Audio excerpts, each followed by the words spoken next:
Also, was sicher wichtig ist, Design.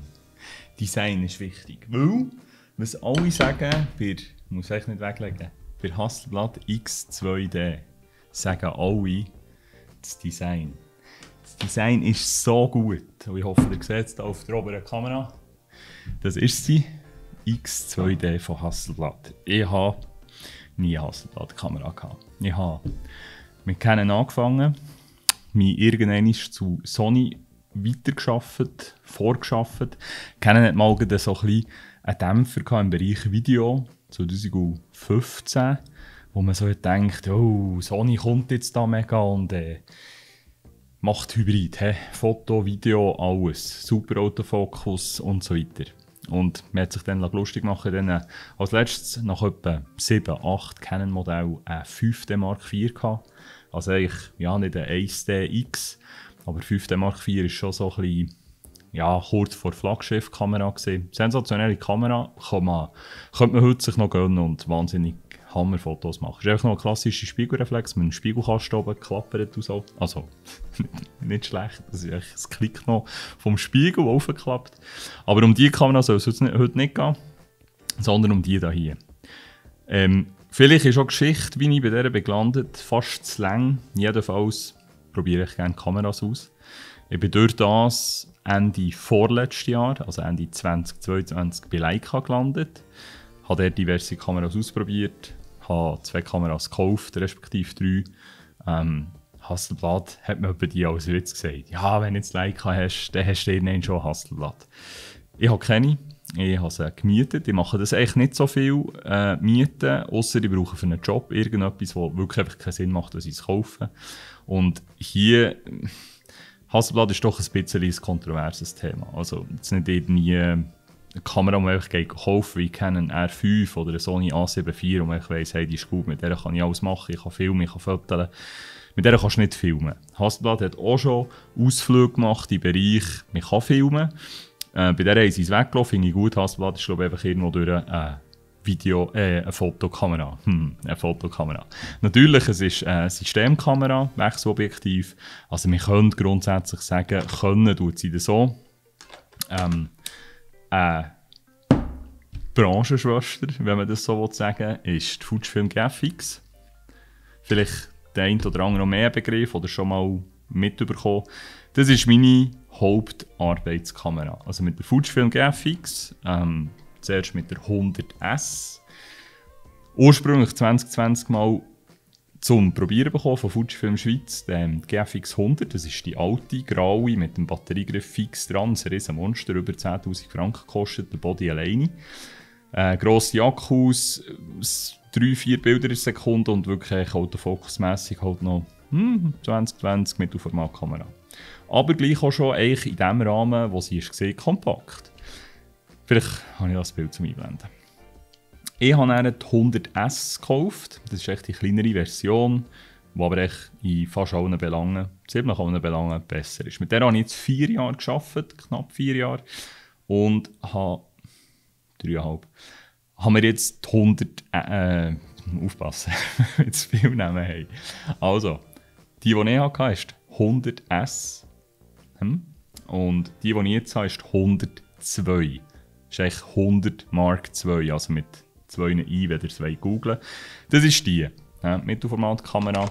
Und ich habe 2 Objektive für die und hier ist echt das drauf, das ich weniger brauche, das 55 mm. Ihr müsst bedenken, Mittelformat hat nicht wie Vollformat, entspricht Brennweite auf dem Objektiv im effektiven Brennweitenbereich, sondern bei Mittelformat müsst ihr mal 0,79 rechnen. Bei Vollformat stimmt die Brennweitenangabe auf dem Objektiv immer gleich, es ist gerechnet für Vollformat. Also Kleinbild steht manchmal in den Artikeln auch Kleinbild äquivalent. Das heisst, wenn ihr jetzt bei APS-C ein 200 mm Objektiv habt, dann ist das eigentlich entspricht das 320 mm, weil ihr mal 1,6 müsst rechnen. Blendenwert, Freistellung, Tiefenunschärfe entspricht nicht 320 mm. Es gibt dort hier diverse Umrechnungstabellen, wir wollen jetzt aber hier nicht zu fest mathematisch werden, dass ihr abhängt. keine Sorge, aber man muss einfach schnell wissen, ein 55 mm Objektiv, das übrigens hier auf beiden Kameras jetzt gerade eins drauf ist, darum habe ich es so montiert, dass man einen Grössenvergleich hat zwischen diesen zwei Kameras. Das 55 mm Objektiv entspricht also bei diesen Kameras roundabout 42, 43 mm. Ich müsste es mal neu rechnen, aber irgendwo haben wir auch im Kopf so ein 40 mm Objektiv. Hat man sonst eher selten. Gibt es, glaube ich, von Sigma für Vollformat. Hätte ich aber noch nie eins getroffen gehabt. Anyway, hier habe ich jetzt das 55er drauf, weil ich die X2D so gemietet mit diesem Objektiv. Es ist sonst echt, glaube ich, auch gar keins verfügbar. Für mich, ich bin 85 mm Dude. Ich habe hier auch praktisch immer, also auf der Fujifilm, GF 110 F2 drauf. Das ist ein 86,5 mm Objektiv. Und hier bei Hasselblad ist eins aus dieser XCD-Serie, also Objektiv-Bajonett heisst so, Hasselblad XCD. Ja, oder das Objektiv heisst es zumindest so. Ist eins auf dem Weg, ein 90 mm, das ist schon länger angekündigt, aber offenbar weder im Verkauf noch zum Mieten. Bei Zumirent ist das. Merci vielmals, habe ich zur Verfügung bekommen. Sicher auch in der Absicht, dass mich das Ganze ein bisschen lustig macht. nicht abwägig, dass mich das lustig macht, das hat so auch schon funktioniert bei Leica Q2. Hier bin ich aber ein bisschen zwiegespalten. Mit dieser Kamera kann ich jederzeit raus. Ich kann alles machen. Ich habe einen Fotoauftrag für einen Qualifikationsanlass von Lernenden. Das ist meine Hauptkamera. Mit dem 110er mache ich coole Porträts, umgestellte Shots von Leuten, irgendwo an einem Anlass, muss denen nicht auf die Pelle rücken. Und jetzt fragt sich der eine oder andere so 85 mm so nicht mega nah. Viele haben ja 70-200 mm dabei. 70-200 absolut Banger-Objektiv, liebe ich, habe ich ewig lang immer gehabt, immer wollen. Nicht immer Vermögen, zeitweise F4-Versionen davon gehabt oder zeitweise mieten. Hier bei der Mittelformatkamera ist es etwas anderes. Die zwei Versionen, es gibt auch 50 Megapixel Versionen, aber die zwei Kameras hier haben 100 Megapixel. Und wenn der Fotos für Kunden mit 6000 Pixel Kantenlänge, also ein 6K-Bild liefert, ihr merkt schon, wieder ohne Mathematik, es ist mehr Auflösung als ein 4K-Fernseher darstellen kann oder ein 4K-Monitor oder ein UHD-Handy. Mehr als Retina bei iPhone ist es auch. Dann brauche ich natürlich nicht die 12.000 Pixel Kantenbreite, die einen 100 Megapixel Sensor hat. Also kann ich nachträglich nativ croppen zweifach und habe immer noch die 6K, die ich liefern kann. Bei 85 mm ergibt sich durch das nicht eine krassere Tiefenunschärfe, weil ich ja digital reinkroppe. Also ich habe nicht den Effekt von 200 mm, dass der Hintergrund noch unschärfer wird bei Blende 2.8. Aber bei 110 mm bei Fuji GFX F2, das ist ein Äquivalent an Vollformat von etwa 1,6 Blende, ein 85er also.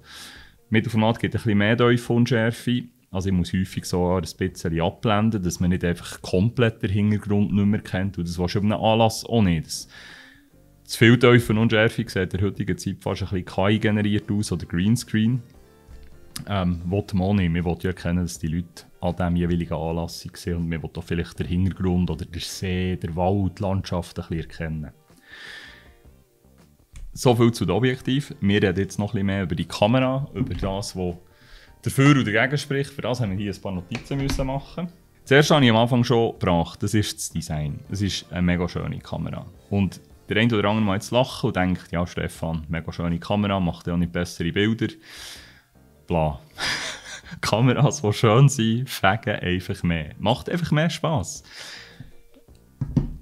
No Front gegen Sony, das ist ein A7R5. Das ist meine Kamera, die ich eigentlich als Backup zur FX3 habe, wenn ich filme. Als Backup zu der GFX habe, weil zwei GFX machen nicht so Sinn. Mit der mache ich Iris-Fotos, Makro-Fotos, mit der kann ich B-Roll filmen. Die hat einen relativ schlechten Rolling-Shutter, aber gleich auch einen grossen 60-Megapixel-Sensor, kann 4K aufzeichnen, hat ein cooles Konzept bei Display und so weiter. Ihr merkt, ich bin nicht abgeneigt von dieser Kamera, aber das ist für mich nicht eine schöne Kamera. Das ist eine funktionelle Kamera, das ist ein Schraubenschlüssel, ein Schraubenzieher, ein Hammer, was auch immer. Das sind für mich Werkzeuge, die müssen nicht mega schön sein. Muss die auch nicht. Aber Sie macht einen guten Job, sie kann alles, was ich brauche. Und für mich, jetzt, ich kann dann mal noch ein bisschen mehr zu meinem Setup sagen, ist das die perfekte Backup-Kamera, die ich einfach auch noch habe. Obwohl ich eigentlich auch nur die irgendwo her mitnehmen könnte, mit dem entsprechenden Objektiv könnte ich mit der auch arbeiten. A7R5, generell Sony, super Kameras, würde ich jederzeit empfehlen. Aber hier geht es jetzt eher ein bisschen um eine Nische, um etwas Besonderes. Und ich würde sagen, auch wenn wir jetzt die GFX vergleichen, so vom Design her, das ist nochmal mehr ein Arbeitsgerät. Das ist grundsätzlich auch eine schöne Kamera, das ist eine eindrucksvolle Kamera mit dem Design, mit dem 100 Megapixel Sensor in dieser Größe. Aber das ist nochmal eine andere Ansage. Ich meine, schaut das mal an. Das ist wirklich super schlank. Hier das Verschlusssystem ist sehr ähnlich wie bei Leica. Der Akku poppt aus und dann muss ich ihn lösen und kann ihn ziehen. Klickt hier mega, sehr hochwertig. Klicken ihn wieder ein. Das sind so Sachen, das ist natürlich, wenn ich nicht, dass jetzt Fujifilm in diesem Video zum schlechten Beispiel wird, das ist hier etwas anderes. Ja, hier ganz normal die Klappe, da ist der Akku gesichert, zu funktioniert. Muss nicht so sein, ist aber mega schön, wenn es so ist. Wir haben ein riesengroßes Display, ich schalte das mal heute an. Ein riesengroßes Display und wir sehen hier schon mal einen ersten Negativpunkt. Sie braucht. Sie dreht jetzt hier auch oben auf dem kleinen Display, das übrigens völlig unnötig ist. Warum sage ich das? Die Vorgängerin X1D Mark II, wie auch Mark I, haben das nicht gehabt, das ist neu drauf. Fujifilm hat auch gefunden, wir brauchen ein riesen Display drauf. Ich kann euch sagen, wenn die Display kaputt wären, hier drauf wie hier drauf, es würde mich nicht interessieren. Wir hätten da oben noch ein Rädchen her tun. Ich verstehe aber, dass vom Designkonzept hier ein Rädchen fast ein bisschen schade wäre. Man hätte von mir aus so den Schriftzug weglassen können, wir hätten ihn wie bei den Autos schwarz machen können. Ich habe noch recht gerne ein bisschen Understatement bei den Kameras, sie dürfen sehr schön sein, aber Logos und so müssen jetzt nicht mega gross und weiss und das ist so bei Leica SL3. Mal bei Google eingeben. Also viel grösser kann man das Leica-Logo nicht mehr da vorne drauf tun. Und das ist für mich wie nicht nötig. Ich muss jemandem, der vor mir steht, ja nicht den Markennamen von der Kamera echt ins Gesicht hineindrücken. Genauso stört es auch nicht so, wenn er drauf ist. Wohlgemerkt, die Leute haben das vielleicht gerne, wenn sie sagen, hey Mann, ich habe mir ein Hasselblad gegönnt, dass das draufsteht. Wie bei einem Auto vorne die Marke draufsteht. Völlig okay. Ja, das ist wirklich mega gross, ein mega schönes Display. Mir dünkt es ist ein Mühe grösser als bei GFX. Schon nur, weil es rein vom Rahmen anders ist. Ich kann aber das Display weniger bewegen. Ich kann es so aufklappen. Wohl. Es hat hier ziemlich stark entgegen. Es ist ein anderer Mechanismus als bei vielen anderen Kameras. Ich kann es so rausklappen. Das heisst, ich habe das Klassische, das bei Hasselblad, wenn man das ein bisschen googelt, die Hip-Shots, also aus der Hüfte schiessen, oben runter, das kann ich machen. Griffwulst von X2D, mega gut. Also liegt mega in der Hand. Die hat sehr spezielle so Tragesystemanschlüsse, wo man das Hasselblad-System so einklippen muss. Also man kann da nicht einfach Peak-Design-Ringli dran tun oder so Spaltringe. Und darum habe ich es jetzt ohne Band oder so gebraucht. Ich habe es jetzt knapp eine Woche bei mir. Aber ich habe nie das Gefühl gehabt, ich müsse nie sicher oder so. Ich habe am Schluss dann einfach ein Peak-Design, so eine Plate drunter, dass ich es am Gurt einhängen kann natürlich. Ich hatte bei 2 Anlässen dabei gehabt. Ja, aber die Griffwulst, die ist wirklich der Wahnsinn. Die Fujifilm ist natürlich frontlastiger, vor allem mit dem 110 mm Objektiv, das ist dann noch mal länger. Und sie kippt mir schon vorne weg, aber die hängt mir eigentlich auch auf 2 Fingern. Hat die. Also, das ist nicht irgendwie Zauberei oder so, aber die ist wirklich so ausbalanciert. Wenn ich natürlich jetzt das Handgelenk so drehe, dann wird es unstabil. Aber wenn mir die mal fast aus den Fingern geht und ich habe den Mittel- oder den Ringfinger, dann kann ich sie noch haben. Auch wenn ich keinen Handgelenkstrap oder irgendetwas dran habe. Habe ich übrigens relativ selten, kann ich auch mal irgendwie noch ein separates Video dazu machen. Ich brauche echt keine Handgelenksicherungen. Das ist mir zu fummelig, die abzunehmen. Und mit den Peak Design Anchors, bis ich die ausklippe, das geht mir zu lang. Ja, unten dran die Peak Design Bodenplatte, wo man einen Gurt einhängen kann mit einem System. Findet ihr aber raus, wenn ihr das googelt von Peak Design, dann kann man das im Gurt einhängen. Oder ich habe Leder, also so ein, wie sagt man denn, so ein Gestaltchen, so ein Ledergestaltchen an, genau. Kommt ein bisschen darauf an, wo ich im Einsatz bin. Also Hochzeiten durchaus mal mit Ledergestaltchen und sonst eigentlich alles im Gurt. Dann sehe ich ja oben durch nicht so gefürchtig aus mit da irgendwie mega viele Kameras, so habe die schön auf Hüfthöhe und dann sind sie dort versorgt und sind mir nicht im Weg. Zurück zu der Hasselblad. Was habe ich noch als positiven Punkt aufgeschrieben? Natürlich der Sensor. Ich tue sie da heute auf. Das ist auch so ein bisschen das Thema, aber das ist natürlich den alten Kameras geschuldet. Ich tue das Objektiv hier vorne dran. Das heisst, ja, ich finde so, bei Sony oder auch bei Fuji kann da unten mit dem Ringfinger rein drücken und lösen. Und hier ist es hier unten, das heisst, ich muss die Kamera irgendwie mit der linken Hand haben, der Rechtshänder, muss da unten drücken, das lenkt knapp zum Umhaben und kann es jetzt lösen. Wenn ihr einfach im Feld draussen müsst Objektiv wechseln, nicht ganz gäbig. Aber ich bin zum Schluss gekommen, es ist nicht die Kamera für im Feld draussen. Also man braucht normalerweise nicht das Wort im Feld draussen bei dieser Kamera. Man sieht hier sicher mal rein, riesengroßer Sensor, aber gemäss meiner Recherche der gleich grosse Sensor wie die GFX hat, der mit 102. Aber sieht natürlich ein bisschen kleineren Gehäuse sehr, sehr eindrücklich aus. Das ist sicher ein sehr klarer Vorteil, aber der hat auch direkt einen Nachteil, kostet. Wenn ich es richtig im Kopf habe, sind wir irgendwo zwischen 8'000 und 9'000 Franken bei der Kamera ohne Objektiv. Mit Objektiv, also respektive das Objektiv, kostet dann irgendwo 4'000, 5'000 Franken dort rum. So ein 55er oder ein 90er. Was ich jetzt so im Kopf habe, also das entspricht nicht etwas, was jetzt heute aktuell ist, weil du schaust das Video vielleicht in einem halben Jahr, in einem Jahr und der ist nicht mehr relevant, vielleicht hat es eine Aktion gegeben. Aber auch, dass ihr jetzt nicht, wenn ihr das Video schaut, dauernd immer müsst googeln, sage ich aber so eine Himmelsrichtung, wo wir herkommen. Also im Endeffekt liegt hier auf dem Tisch mit dieser Kamera, mit dem Objektiv roundabout 13'000 Franken. Und das muss man schon mal heute ein bisschen auf der Zunge vergehen, dass man hier zwar einen 100 Megapixel Mittelformat-Sensor hat, aber im Endeffekt auch doch 2-3 recht markante Minuspunkte, wo man jetzt nicht sagen könnte, hey, ich leiste mir eine solche Kamera und kann mit der echt fast alles machen, ausser ich bräuchte für eine Hochzeit mal noch einen zweiten Body oder so.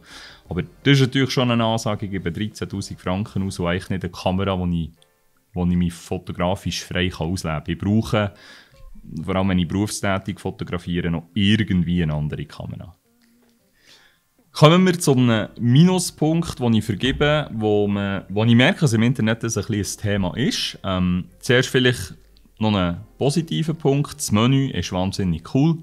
Es ist sehr Android-iPhone-mässig. Also sehr schöne Logos, sehr einfach. Hat hier Belichtung, hat Slider, echt wie beim iPhone, ob schon sonst ein bisschen nach Android aussieht. Kann hier den Fokus, die Funktionen ändern, den Touch-AF rausnehmen, warum auch immer, weil eigentlich bin ich auf den Touch-AF angewiesen. Das heisst, ich muss den Fokuspunkt hier auf dem Display so verschieben. Ich kann also nicht irgendwo hierher lenken. Und bei jeder. Und ich meine, ein Sony A7R5 hat hier Joystick, so einen relativ grossen. Und ein Fuji GFX, das sind wirklich Kameras aus mega unterschiedlichen Ecken der Fotografie. Und die hat hier so einen Joystick. Autofokus verschieben. Das mache ich relativ viel. Das gibt sicher diverse Leute, die brauchen das nicht so viel. Die haben hier einfach das Fokuspünktchen oder machen einfach auch generell Fokusfeld weit, so wie das auf deiner Kamera immer heisst, einfach so als die Kamera selber sucht. Heute Kameras mit schnellem Prozessor, mit künstlicher Intelligenzunterstützung beim Fokussieren. Sicher immer besser, fokussieren aber sehr häufig auch einfach ein Gesicht. Und da ist immer noch die Frage, so bei einer Hochzeit mehrere Gesichter drauf. Du kannst bei Sony sogar Bilder speichern von Gesichtern, also du kannst Gesichter speichern. Das kann man zum Beispiel immer auf das Brautpaar fokussieren. Sehr eindrücklich, habe ich so noch nie gebraucht, weiss ich aber, das A7R5 kann das, glaube ich. Ich bin jemand, ja, gerne da diesen Fokusbereich. Und vielleicht wollte ich mal eine Komposition machen, im Eifer vom Gefecht, wo irgendetwas scharf, etwas unscharf, und dann wollte ich nicht, dass die Kamera einfach auf Gesichter hüpft. Mal daran liegen, dass ich das alleine so gerne habe und darum ich viel den Fokuspunkt verschieben. Und jetzt könnt ihr euch vorstellen, wenn ich die Kamera hier ans Auge nehme, ich fotografiere ohne Brille, habe die Kamera hier im Auge und habe echt das Problem, wenn ich da mit dem linken Zeigefinger daher will, dann ist echt der Zeigefinger vor meinem Mund auf das Display. Wenn ich aber mit dem rechten Daumen, wo ich die Kamera in den Finger habe, daher will, dann lenkt mein Daumen einfach Maximum bis knapp an die Hälfte. Also ich kann den Fokuspunkt nicht auf die linke Seite verschieben. Und das ist schade. Wir haben hier auf der Sony A7R5 den Joystick. Und wir haben aber auch auf der Fujifilm GFX hier den Joystick. Also warum? Bei einer Kamera 8'000, 9'000 Franken, Premium-Segment, hat man jetzt hier so eine, sogar die XT5, wo XT50, die eben vorhin den Dienst hat quittiert, jetzt aber wieder läuft, hat hier einen kleinen Joystick, wo man einfach diesen Punkt kann verschieben kann, rauskommen, durch das Menü kann navigieren. Für mich persönlich wohlgemerkt, ist das ein Minuspunkt. Der zweite Minuspunkt, der wirklich ein technischer Minuspunkt ist für mich, der aber dem Ganzen geschuldet ist, wie die Kamera einfach Bildermengen produziert ist. Ich benutze die Kamera gerne im AFC, Continuous Autofocus, weil ich einfach umschwenke mit der Kamera und dann drauf losfoteln. Ich arbeite auch immer im Serienbildmodus. Die Fujifilm GFX die hat 7-8 Bilder in der Sekunde. Andere Kameras haben 15, ich hatte schon Kameras mit 40 Bildern in Sekunde. Das brauche ich nicht, das produziert mir an Events so viel zu viele Bilder. Kann aber mal spannend sein bei anderen Bereichen. Vögel, Tiere, generell Autosport, Motorsport. Bei diesen Kameras in meinem Bereich, Event und so, auch mit Mittelformaten länger wir echt 3-4 Bilder in Sekunde. 5 können mal gäbig sein, die hier hat meines Wissens 2-3 Bilder pro Sekunde, lenkt grundsätzlich auch. Ist aber das Thema, dass der Sucher einfach ausgeht. Das heisst, du hast drauf, drückst den Sucher runter, drückst Stören, fotelst und du siehst nicht mehr, was Fotel ist. Mit AFC tust du vielleicht den Bildausschnitt manchmal gleich ein bisschen bewegen. Oder du wackelst oder irgendetwas und du siehst auch nicht mehr. Solange Bilder gemacht werden vor der Kamera, ist einfach der Sucher schwarz. Also wir können das gerne mal probieren. Ich gehe hier ins Menü. Hier unten haben wir Serienaufnahmen. Ich habe hier auch nicht herausgefunden, wo ich weitere Modifikationen vornehmen kann. Das heisst, es gibt einfach eine Einstellung. Ich schalte jetzt die Kamera in Manuell Fokus. Das kann man entweder im Menü machen. Hier unten mit einem Knopf, wo ich üblich ein weißes Objektiv lösen kann, bei anderen Kameras. Oder in diesem Fall kann man beim Objektiv die Fokusmanschette vorschieben. Dann kommt hier auch die Skala vor. Sehr gäbig. Ich habe es ein paar Mal im Manuell Fokus benutzt. Und jetzt geben wir dem Ganzen mal. Ich stelle hier auf mein Setup scharf. Display ist aus. Genauso habe ich es auch nicht ausprobiert. Ich habe es viel am Auge benutzt. Und der Sucher, hier ein positiver Punkt, sehr guter Sucher, also das IBF. Geht natürlich automatisch das Display aus, wenn ich das Auge daran habe. Aber es basiert also auf dem Display. Hat mich auch verwundert, wenn nicht. Wenn ich also hier fokussiert habe, sogar manuell Fokus, ich gehe drauf und wir hören, es sind so 2-3 Bilder in Sekunde. Ich sehe einfach nichts mehr. Ich kann wohl weiterfotografieren, es ist mega riesen Daten, 200 MB pro Bild. Krass, RAW. Das ist nicht so gäbig. Weiterer Negativpunkt. So, und jetzt schließen wir das ganze Video ab mit einem super positiven Punkt, nämlich die Handy-App. Die ist wirklich genial. Ich nehme das Handy zur Hand, gehe in die Hasselblad Focus 2 App.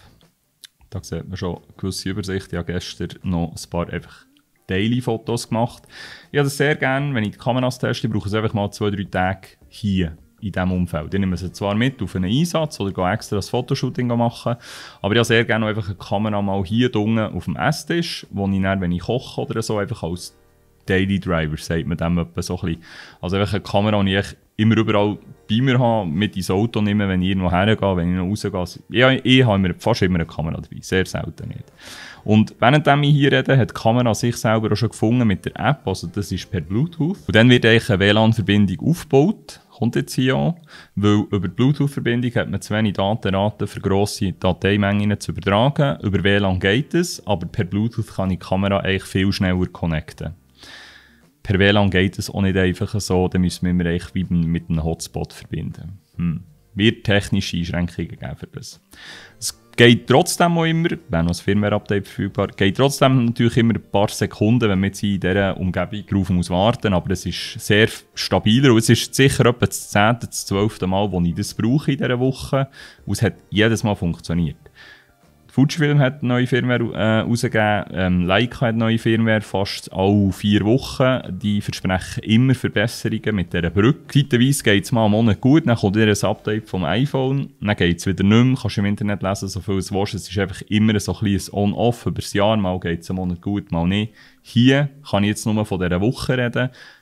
Genial. Vielleicht haben wir jetzt hier mit dem Firmware-Update oder einfach eine Phase, wo es sehr gut funktioniert, aber ich muss wirklich sagen, genial. Und hier habe ich die ganzen RAW-Dateien drin. Ich kann jetzt hier 3 auswählen. Ich kann sagen, ich möchte die speichern. lade die ab. Was ein bisschen doof ist, hätte schon fast dämlich sagen, was heutzutage für mich sehr unnötig ist, es speichert es jetzt zuerst in die App rein. Und in der App innen, wenn sie übertragen sind, das sieht man hier unten links, das ist jetzt das dritte, also wir haben jetzt auch um die 600 Megabyte von der Kamera da drauf übertragen. In anderen Fällen bei Fuji GFX geht das 5 Minuten. Wenn das fertig ist, schalten wir die Kamera ab, sie hat nur noch 4% Akku. Und ich habe jetzt hier, wenn ich das abstreiche, habe ich das hier in meinen Projekten, also in meinen Works, ja, My Works, lesen und reden. Also jetzt das hier in My Work, die 3 Fotos und muss jetzt die eigentlich nochmal auswählen und speichere die eigentlich bei mir näher. Ich kann jetzt auch auswählen als was, Original, Export und speichere die jetzt bei mir in den Dateien. Also ich habe sie hier App und in meinen Dateien und ihr kennt sie alle mit Speicherplatz auf dem Handy. Ich muss nicht immer denken, dass ich sie hier auch noch löschen. Wenn ich sie jetzt in Lightroom rein importiere, sind sie im Lightroom auch nochmal, dann haben wir sie dann 3-mal. Das ist nicht ein Minuspunkt, kann man so sagen. Gut, Hasselblad könnte das ändern, aber wenn dafür die Verbindung sehr stabil funktioniert, dann soll mir das recht sein. So, für einen einwöchigen Test sind wir wohl jetzt am Ende. Dass wir nicht filmen können, habe ich gesagt. Das ist erwähnenswert, aber nicht ein Negativpunkt als solches. Ich finde das sympathisch, wenn ein Kamerahersteller sagt, nein, wir konzentrieren uns auf das. Der Joystick ist wirklich das, was mir am meisten fehlt. Der Sensor ist mir annähernd bekannt vom Look, vom Verhalten, dass er nicht mega schnell ist wie bei der Sony A7R5. Das ist ein Vollformatsensor mit 60 Megapixel und hier haben wir Mittelformat mit 100 Megapixel. Klar könnte man alles lösen, indem man sagt, man tut einen schnelleren Prozessor rein, also sprich macht es hier eigentlich noch etwas aus, wenn man nicht sagen würde, schneller Prozessor kostet nochmal 2000 Franken mehr und dafür kann man das Material viel schneller verarbeiten, kann man schnellere Serienfunktionen drin tun. Von mir aus gesehen ist das ein technologischer Part vom Speichern vom Sensor über den Prozessor, der drin ist. Aber vielleicht hat der Sensor nicht mehr. Da bin ich zu wenig tief drin. Ein letzter Punkt, den ich noch nicht erwähnt habe, ich aber vorhin schon ein Video dazu aufgenommen, wie eigentlich die Anschlüsse sind, sehr rudimentär, ja, USB-C, übrigens alles wettergeschützt, hier mit schönen Gummierungen. Und wir kommen zum letzten Pluspunkt, sonst wäre ja noch böse worden, wenn ich das nicht hätte erwähnt. Ich habe einerseits, das ist schon völlig legitim, die neue CF-Express-Karte drin. Das ist Typ B, ist also der gleiche Anschluss wie die Fujifilm GFX hat. Wir haben noch Typ A, das sind dann die kleineren Kärtchen. Wo wir beispielsweise hier Sony A7R5 drin haben. Auch dort hat man natürlich wieder mal nicht die gleichen gemacht. Sony A7R5 hat aber zumindest die Möglichkeit, dass SD und oder CF Express kannst. Fujifilm GFX hat nur CF Express Typ B1-Slot und einen SD. Das heisst, du musst beide Karten haben, wenn du vollumfänglich nutzen willst. CF Express hat einfach eine viel schnellere Datenschreibrate und darum bei den grossen Dateien macht das natürlich völlig Sinn. Der Pluspunkt bei dieser Kamera, die wir aber haben, wo man wirklich muss sagen, das darf auch etwas Geld kosten, ist die Frage, ob es gerade ein Tera hätte müssen sein. Wir haben internen Speicher. Also ich kann die Kamera eigentlich komplett ohne CF-Karte betreiben, kann sie dann per USB-C anschließen, an sehr schnellen Anschluss. Ich kann die Fotos dann ab dem internen Speicher ziehen. In der neuen Leica M11P hat man das auf 256 GB, in der M11 sind es 64 GB. Immerhin kann man ein Backup machen. Bei der Leica Q3 und Q2 kann man nur eine SD-Karte drin tun und hat kein internes Backup. Wir Hochzeitsfotografen, wir haben gerne eine Speicherung in der Kamera schon, eine doppelte. Hier kann man das also auch machen. Ich kann Daten auf CF Express-Karten schreiben und zusätzlich noch auf einen internen Speicher. Macht Sinn.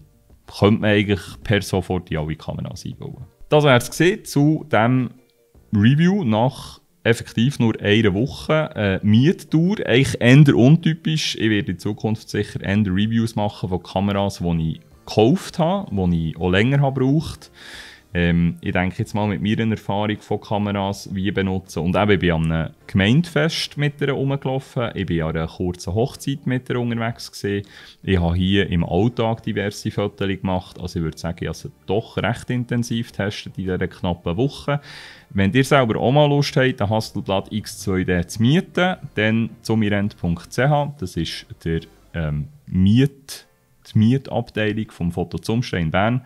Kann am Casinoplatz abgeholt werden, bekommt man mit Erklärung, kann ich euch sehr empfehlen.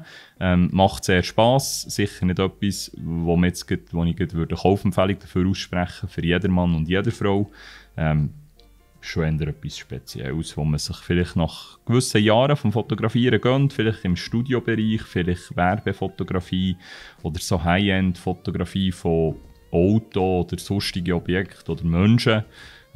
Fashion vielleicht ein Thema. Sie fängt auf jeden Fall sehr in der Hand zu haben. Es ist eine mega schöne Kamera und wie ich eingehend schon gesagt habe, ich finde, wenn eine Kamera optisch einem gefällt, nimmt man so gerne in die Finger. Wir arbeiten gerne damit, wir fotografieren gerne damit, auch wenn es nicht schaffen ist.